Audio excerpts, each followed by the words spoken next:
Good morning all. In today's class we are going to learn the crystal structure of mixed oxides. The crystal structures of mixed oxides are broadly classified into three types: spinel structure, inverse spinel structure and perovskite structure. So the first one is a spinel structure. So this structure got a name from naturally occurring mineral called spinel, whose composition is MgAl2O4, where magnesium is +2 state, aluminum is +3 state and oxide is -2 state. So if you look it into the structure of this spinel salt, the oxide ions will arranged in CCP position. The divalent metal ion, that is magnesium +2, occupied 1/8 of tetrahedral void, and trivalent metal ions, that is aluminum +3, occupies half of octahedral hole.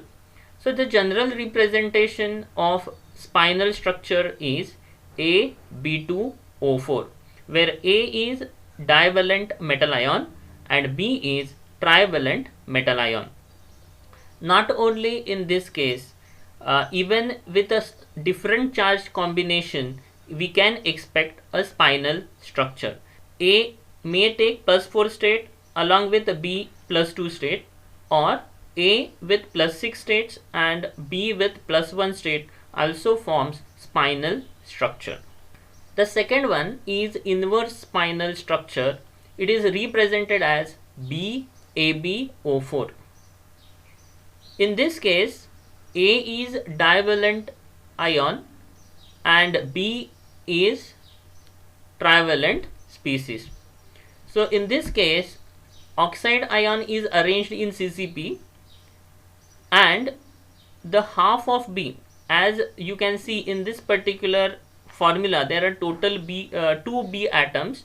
Out of two B's, one atom, that is a half of B +3 ion, will occupy 1/8 of tetrahedral hole, and this A +2 ion with the remaining half B ion occupies half of octahedral hole.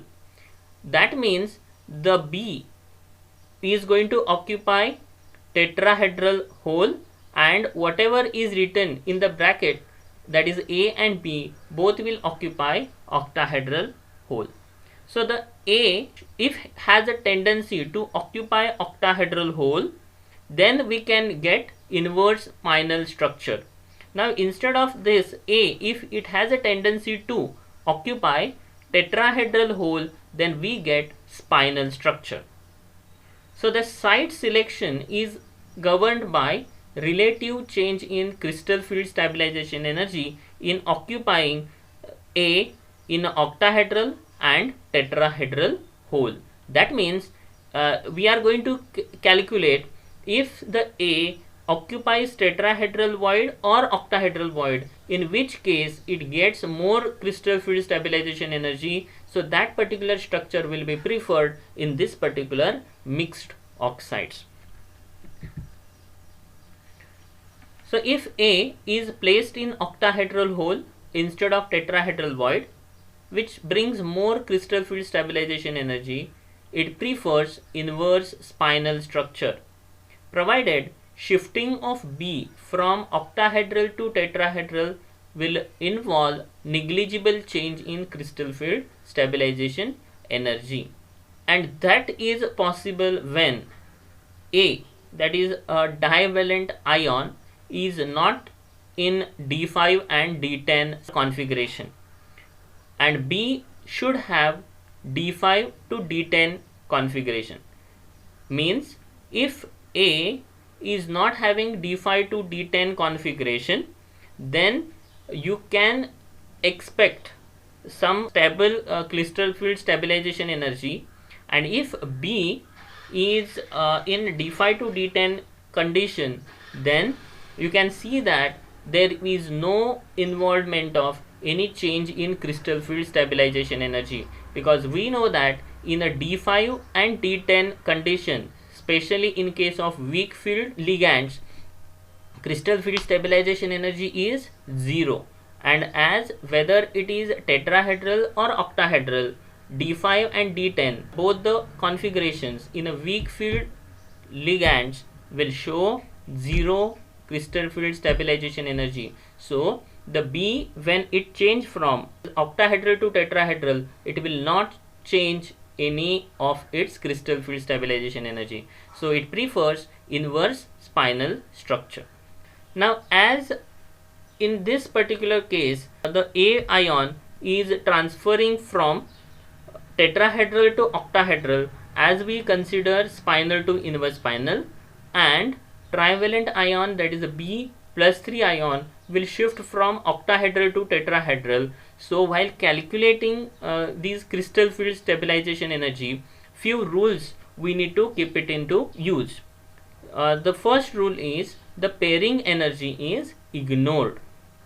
Second, 1 unit of crystal field stabilization energy of octahedral condition is equal to 2 times crystal field stabilization energy of tetrahedral conditions. Also, 1 unit of crystal field stabilization energy of a trivalent species is equal to 1.5 times crystal field stabilization energy of divalent species. So these two equations we are going to use to manipulate or to overcome the gap exist between these transitions. So let us solve one example and we will predict the structure of Fe3O4 and identify whether it forms spinal or inverse spinal structures. So in Fe3O4, as we know, it contains two oxidation states, iron plus 2 and iron plus 3. So I can expect two different structures. One is a spinal and inverse spinal. So in case of spinal structure, Fe plus 2 will be in tetrahedral position, and in inverse spinal, Fe plus 2 is in octahedral position. So thus, when we change or shift from spinal to inverse spinal structure, what you can observe here is Fe plus 2 is changing from tetrahedral positions to octahedral position, and one of the Fe plus 3 ion will change from octahedral to tetrahedral. So these two changes are noticed. Now we have to calculate crystal field stabilization energy calculation or change will be noticed during this transformation. So let us consider one by one. In first case, when iron plus 2 will change from tetrahedral to octahedral condition, let us calculate crystal field stabilization energy. So when iron is in plus 2 state, we know atomic number of iron is 26. So configuration is 3d6 4s2, and in plus 2 state the configuration of iron plus 2 is d6 configuration, and in d6 configuration in a tetrahedral condition the electrons will distributed as E3 T23, and if we calculate its crystal field stabilization energy, we get equal to 6 dq in tetrahedral condition. Similarly, in Fe plus 2 in octahedral condition, 4 electrons will occupy in T2g and 2 electrons will occupy in Eg. As a result, crystal field stabilization energy value will be 4 dq. But as it is in octahedral condition, so let us convert into tetrahedral condition by this rule. So 4 into 2 will be 8. So we get 8 dq. So as we can see here, so during this conversion or transition, the crystal field stabilization energy changes from 6 dq to 8 dq tetrahedral condition.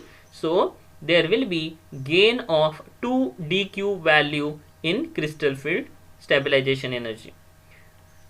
Now let us consider the second transition. The iron plus 3 is changing from octahedral condition to tetrahedral conditions, and as iron is in plus 3 state, so the configuration we get is a d5 configuration. So the in octahedral condition, these 5 electrons are distributed as T2G will keep 3 electrons and EG will keep 2 electrons. So if you calculate crystal field stabilization energy will be 0, and in tetrahedral condition 2 electrons will go to E orbital and 3 electrons will enter into T2 orbital. So as a result, crystal field stabilization energy is again 0. So as we observed here, during this transition there will be no loss of or gain of crystal field stabilization energy. So the net change in the crystal field stabilization energy is gain of 2 dq value, and as a result the Fe3O4 adopts inverse spinel structure. Now instead of that, if there is a loss of crystal field stabilization energy, then it would prefer to keep spinel structure. The third one is perovskite structure, that is CaTiO3.